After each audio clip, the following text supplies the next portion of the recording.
বাচ্চাকে আমি হলো ময়ূরের মা। আমার বাচ্চাকে খুঁজে বেড়াচ্ছি আমি এই জায়গায়। তো ময়ূরটা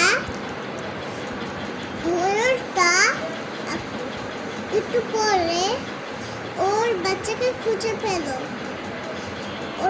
ওর মা ওর সন্তানকে নিয়ে বাসায় গেল। বাসায় নিয়ে ওকে নিয়ে ঘুমাচ্ছিল। ঘুমানোর আগে ওর মা গড়াগড়ি চলছিল।